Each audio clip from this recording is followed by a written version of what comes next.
നൽകുമെന്നും നിരീക്ഷണം ശക്തമാക്കുമെന്നും സമീർ അറിയിച്ചു.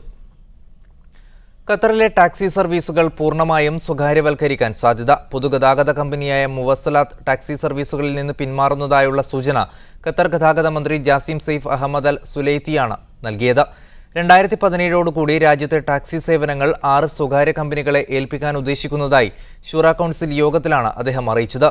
മുവസ്സലാത്തിന് പുറമെ നിലവിൽ 4 സ്വകാര്യ കമ്പനികൾ ഖത്തറിൽ ടാക്സി സർവീസുകൾ നടത്തുന്നുണ്ട്. രാജ്യത്ത് ടാക്സികളുടെ എണ്ണം വർദ്ധിപ്പിക്കാനും പദ്ധതിയുണ്ട്. കുവൈത്തിലെ ശുവൈർ വ്യാവസായിക മേഖലയിൽ ആഭ്യന്തര വകുപ്പിലെ വിവിധ സേനാ വിഭാഗങ്ങൾ സംയുക്തമായി നടത്തിയ റെയ്ഡിൽ ഇഖാമ നിയമലംഘകരായ 120 പേർ പിടിയിലായി. ഇഖാമ കാലാവധി അവസാനിച്ചവർ, ഖാദി മിസൈൽ സ്പോൺസറുടെ കീഴിലല്ലാതെ ജോലി ചെയ്തവർ തുടങ്ങിയവരാണ് പിടിയിലായത്. ഇന്ത്യ, ബംഗ്ലാദേശ്, പാകിസ്ഥാൻ സ്വദേശികളാണ് പിടിയിലായവരിൽ ഏറെയും. പരിശോധനകൾ വരും ദിവസങ്ങളിലും തുടരുമെന്നും അധികൃതർ മുന്നറിയിപ്പ് നൽകി. ഖത്തറിലെ പ്രമുഖ ജില്ലാ കൂട്ടായ്മയായ മാക് ഖത്തറിന്റെ ഫുട്ബോൾ ടീം അംഗങ്ങൾ മുൻകൈയെടുത്ത് നിർമ്മിച്ച വീടിന്റെ താക്കോൽദാനം അടുത്ത മാസം നടക്കും. കോഴിക്കോട് ജില്ലയിലെ കൂരാച്ചുണ്ടിലാണ് നിർധന കുടുംബത്തിന് പുതിയ വീട് നിർമ്മിച്ചു നൽകുന്നത്.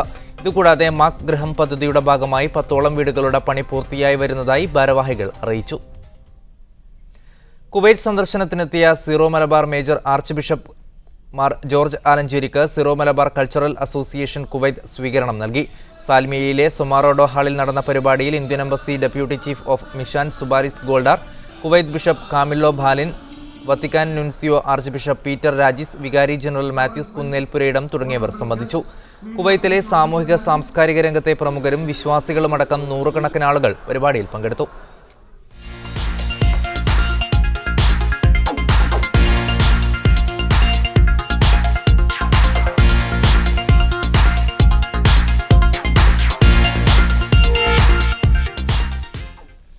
ബഹ്റൈനിലെ ബാങ്കിംഗ് സ്ഥാപനമായ BBK ബാങ്ക് തങ്ങൾ ഉപഭോക്താക്കൾക്ക് നൽകുന്ന ഓൺലൈൻ മൊബൈൽ ബാങ്കിംഗ് സേവനങ്ങളുടെ പ്രചാരണത്തിനായി ആനിമേഷൻ ഫിലിം പുറത്തിറക്കി.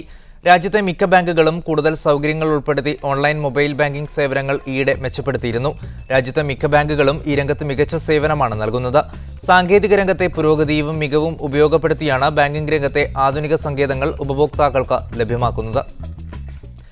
ഒമാനിൽ പ്രവാസികൾക്ക് വാഹനം സ്വന്തമാക്കുന്നതിന് നിയന്ത്രണം ഏർപ്പെടുത്തി. പ്രവാസികളുടെ പേരിൽ 3 കാറിൽ കൂടുതൽ രജിസ്റ്റർ ചെയ്യാനാവില്ലെന്ന് മാത്രമല്ല, ചില ഇനം വാഹനങ്ങൾ സ്വന്തമാക്കാനും കഴിയില്ല. നിയന്ത്രണം തങ്ങളെ ദോഷകരമായി ബാധിക്കുമെന്ന ആശങ്കയിലാണ് വാഹന വിപണി. പ്രവാസികളുടെ പേരിൽ 3-ൽ കൂടുതൽ സെലൂൺ കാറുകൾ രജിസ്റ്റർ ചെയ്യരുതെന്ന നേരത്തെയുള്ള നിയമം സുൽത്താനേറ്റ് വീണ്ടും കർശനമാക്കുകയാണ്. ഇതോടൊപ്പം വാണിജ്യ ആവശ്യത്തിന് ഉപയോഗിക്കാൻ സാധ്യതയുള്ള വാഹനങ്ങൾ ഇപ്പോൾ പ്രവാസികളുടെ പേരിൽ രജിസ്റ്റർ ചെയ്ത് നൽകുന്നില്ല. 4 വീലർ എന്ന് പൊതുവെ അറിയപ്പെടുന്ന സ്പോർട്സ് യൂട്ടിലിറ്റി വെഹിക്കിൾ 1-ൽ കൂടുതൽ വിദേശികൾക്ക് രജിസ്റ്റർ ചെയ്ത് നൽകുന്നില്ല. കൂടുതൽ പേർക്ക് യാത്ര ചെയ്യാൻ കഴിയുന്ന ടൊയോട്ട ഇന്നോവ, ചരക്ക് ഗതാഗതത്തിന് ഉപയോഗിക്കുന്ന സുസുക്കി APA തുടങ്ങിയ വാഹനങ്ങൾ സ്വന്തം പേരിലാക്കാൻ വിദേശികൾക്ക് കഴിയില്ല. ഈ മേഖലയിൽ പരമാവധി സ്വദേശികൾക്ക് അവസരം നൽകാനാണ് നടപടി. ഒമാനിലെ ട്രാഫിക് നിയമത്തിൽ പറയുന്നുണ്ട്, വിദേശികൾക്ക് 3 വാഹനങ്ങൾ കൂടുതൽ അവരുടെ വ്യക്തിയുടെ പേരിൽ സ്വന്തമാക്കാൻ പാടില്ലെന്ന്. അപ്പോൾ അതേസമയം ഒരു വ്യക്തിക്ക് സലൂൺ കാറുകൾ 3 ആവാമെങ്കിലും 4 വീൽ ഡ്രൈവ് 1 പാടുള്ളൂ എന്നും ഇപ്പോൾ അടുത്ത കാലത്തുള്ള സംഭവവികാസങ്ങൾ സൂചിപ്പിക്കുന്നു. ഇതിനൊരു ലിഖിതമായൊരു നിയമമൊന്നുമില്ല. അതേസമയം ഇപ്പോൾ രജിസ്റ്റർ ചെയ്യാൻ പോകുമ്പോൾ ട്രാഫിക് ഡിപ്പാർട്ട്മെൻറ്റ് ഇരിക്കുന്ന ഉദ്യോഗസ്ഥൻ പറഞ്ഞിട്ടുള്ള അറിവ് മാത്രമേ മലയാളികളടക്കമുള്ള വിദേശികൾക്ക് അനുഭവമുള്ളൂ. എന്നാൽ കമ്പനിയുടെ പേരിൽ ഇത്തരം വാഹനങ്ങൾ വാങ്ങിക്കുന്നതിന് തടസ്സമില്ല. വാണിജ്യ ആവശ്യത്തിനുള്ള പല വാഹനങ്ങളും ഓടിക്കാൻ ഒമാനിൽ സ്വദേശികൾക്ക് മാത്രമാണ് അനുമതിയുള്ളത്. ഗൾഫിലെത്തിയാലുടൻ ലൈസൻസും കാറും സ്വന്തമാക്കുന്ന പ്രവാസികളുടെ ശീലത്തെ നിയന്ത്രിക്കുന്നത് തങ്ങൾക്ക് തിരിച്ചടിയാവുമെന്ന ആശങ്ക വാഹന വിപണിയിലും ശക്തമാണ്. Shinon Shamsuddin, media 1, Muscat. CBSE 10ാം ക്ലാസ് പരീക്ഷയിൽ അബുദാബിയിലെയും അൽ ഐനിലെയും ഇന്ത്യൻ സ്കൂളുകളിലെ കുട്ടികൾ മികച്ച വിജയം നേടി. അബുദാബി മോഡൽ സ്കൂളുകളിൽ പരീക്ഷയ്ക്കിരുന്ന 77 പേരിൽ 8 പേർക്ക് എല്ലാ വിഷയത്തിലും A1 ലഭിച്ചു. മൊത്തം 27 കുട്ടികൾ 90% മുകളിൽ മാർക്ക് നേടി. അൽനൂർ ഇന്ത്യൻ സ്കൂൾ തുടർച്ചയായ 19ാം വർഷവും 100% വിജയം നേടി. എമിറേറ്റഡ് ഫ്യൂച്ചർ ഇന്റർനാഷണൽ ദിമയിൽ പരീക്ഷ എഴുതിയ 124 കുട്ടികളും മികച്ച വിജയം സ്വന്തമാക്കി. അൽ ഐൻ ഒയാസിസ് ഇന്റർനാഷണൽ സ്കൂളിൽ പരീക്ഷയ്ക്കിരുന്ന 32 പേരും മികച്ച വിജയം നേടി. ദുബായ് ദിബ മോഡേൺ ഇന്ത്യൻ സ്കൂൾ 100% വിജയം നേടി. പരീക്ഷ എഴുതിയ 19 വിദ്യാർത്ഥികളും വിജയിച്ചു. ഫുജേറ സെന്റ് മേരീസ് കാത്തലിക് ഹൈസ്കൂളിൽ പരീക്ഷ എഴുതിയ 44 കുട്ടികളും വിജയിച്ചു. CBSE 10ാം തരം പരീക്ഷയിൽ ഖത്തറിലെ വിവിധ ഇന്ത്യൻ സ്കൂളുകൾ 100% വിജയം നേടി. ദോഹയിലെ MES Indian school, Shantiniketan Indian school, Birla public school എന്നിവിടങ്ങളിലെ വിദ്യാർത്ഥികളാണ് മികച്ച നേട്ടം കൈവരിച്ചത്. ശാന്തിനികേതൻ ഇന്ത്യൻ സ്കൂളിൽ നിന്ന് ഇത്തവണ പരീക്ഷ എഴുതിയ 14 വിദ്യാർത്ഥികളും ഉയർന്ന മാർക്ക് നേടി വിജയിച്ചതോടെ CBSE പരീക്ഷയിൽ തുടർച്ചയായി നേട്ടം കൈവരിക്കാൻ ശാന്തിനികേതൻ ഇന്ത്യൻ സ്കൂളിനായി. Management committee president KC Abdul Latheef, principal doctor Subhash Nair എന്നിവർ വിദ്യാർത്ഥികളെയും അധ്യാപകരെയും അഭിനന്ദിച്ചു. ബഹ്റൈനിലെ സന്തോഷകരമായ പൗരജീവിതത്തെ സാക്ഷ്യപ്പെടുത്തുന്ന വീഡിയോ ആൽബങ്ങൾ സോഷ്യൽ മീഡിയയിൽ വൈറലായി മാറുന്നു.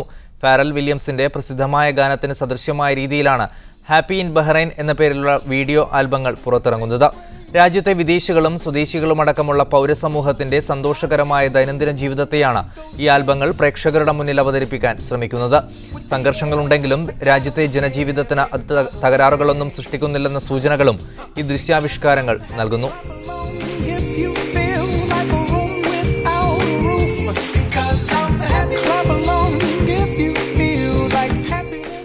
വാർത്തകളെ തിരിച്ചുവരാം. ബഹ്റൈൻ രാജാവ് ഷെയ്ഖ് ഹമദ് ബിൻ ഈസ അൽ ഖലീഫയ്ക്ക് മാർപ്പാപ്പയുടെ പ്രശംസ. രാജ്യത്തെ മതസൗഹാർദ്ദ പ്രവർത്തനങ്ങളുടെ പേരിലാണ് രാജാവിന്റെ വത്തിക്കാൻ സന്ദർശന വേളയിൽ മാർപ്പാപ്പ പ്രശംസ ചൊരിഞ്ഞത്. റോമൻ കത്തോലിക്ക സഭയുടെ ആസ്ഥാനത്തെത്തിയ ബഹ്റൈൻ രാജാവിന് ഊഷ്മള സ്വീകരണമാണ് ലഭിച്ചത്. ഇന്ന് രാത്രി 8:30 ദോഹയിൽ നിന്ന് പുറപ്പെടേണ്ടിയിരുന്ന Kozhikode Kochi air India express യാത്ര റദ്ദാക്കി. നിരവധി യാത്രക്കാർ ദോഹ ഹമദ് ഇന്റർനാഷണൽ വിമാനത്താവളത്തിൽ കുടുങ്ങി. യാത്രക്കാർ ബഹളം വെച്ചതിനെ തുടർന്ന് ഇവരിൽ നാളെ വിസ കാലാവധി തീരുന്നവരെ രാവിലെ 7:30 വിമാനത്തിൽ യാത്രയാക്കാമെന്നാണ് എയർ ഇന്ത്യ അറിയിച്ചത്. എന്നാൽ ഇന്നലെ യാത്ര മുടങ്ങി വിമാനത്തിൽ പോകേണ്ടവരടക്കം നിരവധി യാത്രക്കാരുടെ കാര്യത്തിൽ ഇനിയും തീരുമാനമായില്ല. മലേഷ്യയിൽ ഹൈപ്പർ മാർക്കറ്റുകൾ തുടങ്ങുന്നതിനുള്ള ധാരണാപത്രത്തിൽ മലേഷ്യയുടെ ഫെഡറൽ ലാൻഡ് ഡെവലപ്മെന്റ് അതോറിറ്റിയും ലുലു ഗ്രൂപ്പും ഒപ്പുവെച്ചു. ആദ്യഘട്ടത്തിൽ മലേഷ്യയുടെ വിവിധ ഭാഗങ്ങളിലായി 5 ഹൈപ്പർ മാർക്കറ്റുകളിലാണ് ലുലു ഗ്രൂപ്പ് തുടങ്ങുന്നത്. UAEയിൽ ഔദ്യോഗിക സന്ദർശനത്തിനെത്തിയ മലേഷ്യൻ പ്രധാനമന്ത്രി മുഹമ്മദ് നജീബ് തുൻ അബ്ദുൾ റസാഖിന്റെ സാന്നിധ്യത്തിൽ Lulu group managing director MA Yusuf അലിയും ഫെൽഡ ഡയറക്ടർ ജനറൽ ഫൈസൽ അഹമ്മദുമാണ് ധാരണാപത്രത്തിൽ ഒപ്പുവെച്ചത്. അബുദാബിയിൽ നടന്ന ചടങ്ങിൽ ഫെൽഡ ചെയർമാൻ മുഹമ്മദ് ഈസ അബ്ദുൾ സമദും പങ്കെടുത്തു. ഫെൽഡ നിർമ്മിക്കുന്ന ഹൈപ്പർ മാർക്കറ്റുകൾ ദീർഘകാല കരാറിൽ ലുലുവിന് കൈമാറുകയാണ് ചെയ്യുക. കുവൈത്തിൽ നിന്നുള്ള ഹ്രസ്വചിത്രം ഫലാഹിൽ ഖാൻ ഇന്റർനാഷണൽ ഫിലിം ഫെസ്റ്റിവലിലേക്ക് തിരഞ്ഞെടുക്കപ്പെട്ടു. ഫെസ്റ്റിവലിലെ ഹ്രസ്വചിത്ര വിഭാഗത്തിലാണ് അബ്ദുള്ള അൽ വസാൻ സംവിധാനം ചെയ്ത ചിത്രം പ്രദർശിപ്പിക്കുക. നഷ്ടപ്പെട്ടു പോയ തന്റെ പാചക വൈദഗ്ധ്യം തിരിച്ചുപിടിക്കുന്ന ഫലാഹിൽ വിൽപ്പനക്കാരന്റെ കഥയാണ് 10 മിനിറ്റ് ദൈർഘ്യമുള്ള ഫലാഹിൽ കാർട്ട് പറയുന്നത്. തന്റെ ചിത്രം തിരഞ്ഞെടുക്കപ്പെട്ടതിൽ അതിയായ സന്തോഷമുണ്ടെന്ന് സംവിധായകൻ അബ്ദുള്ള അൽ വസാൻ പറഞ്ഞു. ഗൾഫ് മേഖലയിലെ സാമൂഹിക പ്രവർത്തകർക്ക് മീഡിയ വൺ നൽകിയ പ്രവാസി പുരസ്കാരം ലഭിച്ച ബഹ്റൈനിലെ സാമൂഹിക പ്രവർത്തകൻ KT സലീമിന് ഇന്ത്യൻ സമൂഹത്തിന്റെ ആദരം. പ്രവാസി കുടുംബങ്ങളടക്കം നിരവധി പേർ ചടങ്ങിൽ പങ്കെടുത്തു. ബഹ്റൈനിലെ സാമൂഹിക പ്രവർത്തകൻ KT സലീമിന് മീഡിയ വണ്ണിന്റെ പ്രവാസി പുരസ്കാരം ലഭിച്ചതിനെ തുടർന്ന് ഇന്ത്യൻ പൗരാവലി നൽകിയ സ്വീകരണ ചടങ്ങ് ജനകീയ പങ്കാളിത്തം കൊണ്ട് ശ്രദ്ധേയമായി. ഇന്ത്യൻ സ്കൂൾ ജഷന്മാൾ ഓഡിറ്റോറിയത്തിൽ നടന്ന സ്വീകരണ സമ്മേളനത്തിൽ നിറഞ്ഞ സദസ്സാണ് സംബന്ധിച്ചത്. ബഹ്റൈനിലെ വിവിധ തുറകളിൽപ്പെട്ട പ്രമുഖ വ്യക്തിത്വങ്ങൾ ചടങ്ങിൽ സംബന്ധിച്ചു. 40ഓളം സംഘടനകൾ ചേർന്നായിരുന്നു സ്വീകരണ പരിപാടി ഒരുക്കിയത്. Indian embassy first secretary Ram Singh ആയിരുന്നു ചടങ്ങിലെ മുഖ്യാതിഥി. KT സലീമിന് അർഹമായ രീതിയിൽ തന്നെ മീഡിയ വണ്ണിന്റെ പുരസ്കാരം ലഭിച്ചത് സാമൂഹിക പ്രവർത്തന രംഗത്തെ അദ്ദേഹത്തിന്റെ ഉത്തരവാദിത്തം വർദ്ധിപ്പിക്കുകയാണെന്ന് രാംസിംഗ് പറഞ്ഞു.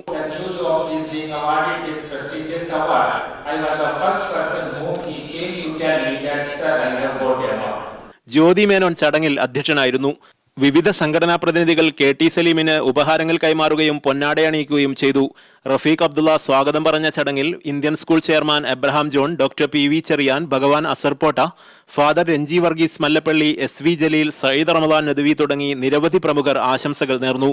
Siraj Pallikkara, media one, Bahrain. ലോക ഫ്രീ സോൺ സംഘടനയ്ക്ക് ദുബായിൽ തുടക്കമായി. UAE വൈസ് പ്രസിഡന്റും പ്രധാനമന്ത്രിയും ദുബായ് ഭരണാധികാരിയുമായ ഷെയ്ഖ് മുഹമ്മദിന്റെ സാന്നിധ്യത്തിലായിരുന്നു സംഘടനയ്ക്ക് തുടക്കം കുറിച്ചത്.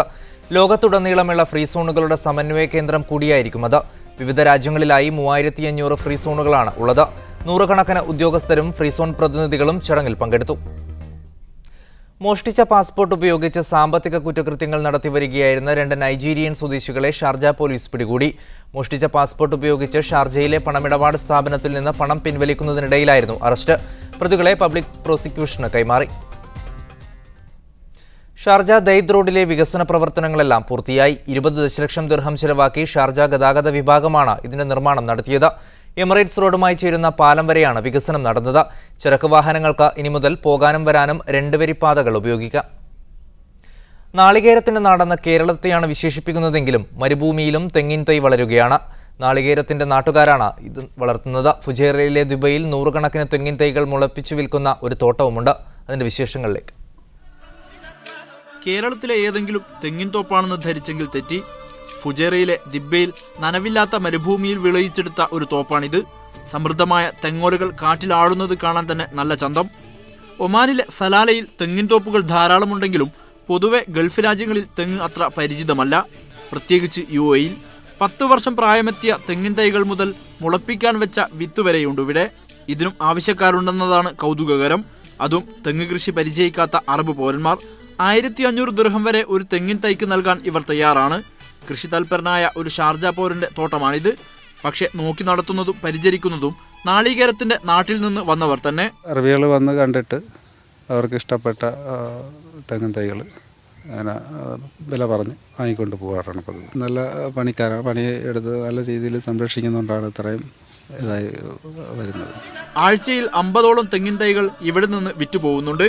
കൃഷി ചെയ്യാനുള്ള പ്രവണത അറബികൾക്കിടയിൽ ഇപ്പോൾ വർദ്ധിച്ചു വരികയാണെന്ന് ഫുജൈറയിലെ കൈരളി കൂട്ടായ്മ പ്രതിനിധി രാജൻ പറയുന്നു. അറബികൾ ഇപ്പോൾ കൃഷി കാര്യങ്ങളിലും വളരെ മുന്നിലാണ്. കാരണം നമ്മുടെ നാട്ടിലേക്കാളും വളരെ മുന്നിലാണ്. എല്ലാ കൃഷികളിലും അവർ മുന്നിട്ട് നിൽക്കുന്നുണ്ട്. എല്ലാ തോട്ടങ്ങളും, ഒരുപാട് തോട്ടങ്ങളുണ്ട്. ഇവിടെ മാവിൻ തോട്ടങ്ങളുണ്ട്, അതുപോലെ തന്നെ തെങ്ങിൻ തോട്ടങ്ങളുണ്ട്. അതുപോലെ ഈ കൃഷിയുടെ കാര്യങ്ങളിൽ വളരെ നമ്മളെക്കാൾ കൂടുതൽ താല്പര്യം ഇപ്പോൾ ഗൾഫ് അറബികൾക്കുണ്ടെന്നാണ് മനസ്സിലാക്കാൻ കഴിയുന്നത്. പ്രധാനമായും കരിക്കെടുക്കുവാനാണ് ഇവർ തെങ്ങ് ഉപയോഗിക്കുന്നത്. ശ്രീലങ്ക, മലേഷ്യ തുടങ്ങിയ രാജ്യങ്ങളിൽ നിന്ന് കൊണ്ടുവരുന്ന തേങ്ങ ഉപയോഗിച്ചാണ് തെങ്ങിൻ തൈ മുളപ്പിക്കുന്നത്. കേരളത്തിന് തെങ്ങും തേങ്ങയും നഷ്ടപ്പെടുമ്പോൾ അറബ് ലോകം ഇവയെ നെഞ്ചോട് ചേർക്കുകയാണ്. Haris Arikkulam, media 1, Fujairah. ഖത്തറിലെ ഗ്രാൻഡ്മാൾ കുട്ടികൾക്കായി സംഘടിപ്പിച്ച കളറിംഗ് മത്സരത്തിൽ മുക്തിയൻ റെൻഡേറിയ, മിൻഹ സാദിഖ്, മൊഹസിൻ, സഫിയ സയാൻ എന്നിവർ വിജയികളായി. 4 മുതൽ 14 വരെ വയസ്സുള്ള 80 കുട്ടികളാണ് മത്സരത്തിൽ പങ്കെടുത്തത്. സ്ത്രീകൾക്കായുള്ള കുക്കറി ഷോ വ്യാഴാഴ്ച നടക്കും. Thiruvananthapuram district residence association Qatar സംഘടിപ്പിക്കുന്ന 5ാമത് ഇന്റർ സ്കൂൾ ക്വിസ് മത്സരം മെയ് 22-ന് വൈകിട്ട് 3 മണിക്ക് നടക്കുമെന്ന് ഭാരവാഹികൾ അറിയിച്ചു. ICC അശോക ഹാളിൽ നടക്കുന്ന പരിപാടിയിൽ വിവിധ ഇന്ത്യൻ സ്കൂളുകളിൽ നിന്നായി 150-ലധികം വിദ്യാർത്ഥികൾ പങ്കെടുക്കും. മലബാർ ഗോൾഡ് ആൻഡ് ഡയമണ്ട്സ് ആണ് മുഖ്യ പ്രായോജകർ. മാധ്യമങ്ങളുടെ ഭാവി ഇന്നാരംഭിക്കുമെന്ന് തലക്കെട്ടിൽ അറബ് മീഡിയ ഫോറത്തിന്റെ 13ാമത് എഡിഷന് ദുബായിൽ തുടക്കമായി. UAE വൈസ് പ്രസിഡന്റും പ്രധാനമന്ത്രിയും ദുബായ് ഭരണാധികാരിയുമായ Sheikh Mohammed bin Rashid Al Maktoum ചടങ്ങ് ഉദ്ഘാടനം ചെയ്തു. നവമാധ്യമങ്ങൾ അറബ് ലോകത്ത് കൊടുങ്കാറ്റാവുകയാണെന്ന് വിലയിരുത്തപ്പെട്ട ഉദ്ഘാടന ചടങ്ങിൽ ഈജിപ്ഷ്യൻ പ്രധാനമന്ത്രി ഇബ്രാഹിം മെഹ്ലാബ് അതിഥിയായെത്തിയിരുന്നു. ദുബായ് മദീനത്ത് ജുമൈറയിൽ 2 ദിവസം നടക്കുന്ന അറബ് മീഡിയ ഫോറം നാളെ അവസാനിക്കും. മാധ്യമ വിദ്യാർത്ഥികൾക്കുള്ള ശില്പശാലയും മാധ്യമപ്രവർത്തകർക്കുള്ള അവാർഡ് വിതരണവും സമാപന ചടങ്ങിൽ നടക്കും. ഷാർജയിൽ മിനി ബസ് ബാങ്കിലേക്ക് പാഞ്ഞു കയറിയെങ്കിലും വൻ ദുരന്തം ഒഴിവായി. ബാങ്കിന്റെ മുൻഭാഗം തകർന്നിട്ടുണ്ട്. ഷാർജ കിങ് ഫൈസൽ സ്ട്രീറ്റിൽ പ്രവർത്തിക്കുന്ന ഷാർജ ഇസ്ലാമിക് ബാങ്കിലേക്കാണ് ബസ് പാഞ്ഞു കയറിയത്. രാവിലെ 10:30-നായിരുന്നു അപകടം. അപകടത്തിൽ പരിക്കേറ്റ ഡ്രൈവർ ഇന്ത്യക്കാരനാണ്. ചികിത്സയ്ക്കായി നാട്ടിലെത്തിയ പ്രവാസി മലയാളി അന്തരിച്ചു. 33 വർഷമായി കുവൈത്തിലുള്ള തൃശൂർ വെള്ളറക്കാട് സ്വദേശി KK മുസ്തഫയാണ് എറണാകുളം അമൃത ആശുപത്രിയിൽ വെച്ച് മരണപ്പെട്ടത്. 50 വയസ്സായിരുന്നു. മാലിയ മിയാമി ഹോട്ടലിൽ ജോലി ചെയ്തു വരികയായിരുന്നു. ഭാര്യ റംല, റഷീദ്, റിയാസ്, ഫായിസ്, ഫസ്ന എന്നിവരാണ് മക്കൾ. ഉംറ നിർവഹിക്കാനെത്തിയ കൊണ്ടോട്ടി സ്വദേശിനി മക്കയിൽ അന്തരിച്ചു. തുറക്കൽ ചമ്മലപ്പറമ്പ് പൊയിലി റുഗിയ ആണ് മക്കയിലെ കിങ് അബ്ദുൽ അസീസ് ആശുപത്രിയിൽ വെച്ച് മരിച്ചത്. 45 വയസ്സായിരുന്നു. നടപടികൾ പൂർത്തിയാക്കി മയ്യിത്ത് മക്കയിലെ ഷറായ ഖബർസ്ഥാനിൽ മറവ് ചെയ്തു. ജിദ്ദയിൽ മലയാളിയെ മരിച്ച നിലയിൽ കണ്ടെത്തി. മേലാറ്റൂർ എടയാറ്റൂർ സ്വദേശി സൈനുദ്ദീൻ വട്ടാപ്പിലിനെയാണ് താമസ സ്ഥലത്ത് മരിച്ച നിലയിൽ കണ്ടെത്തിയത്. 35 വയസ്സായിരുന്നു. അമ്മാരിയയിൽ ബുഫിയ ജീവനക്കാരനായിരുന്നു.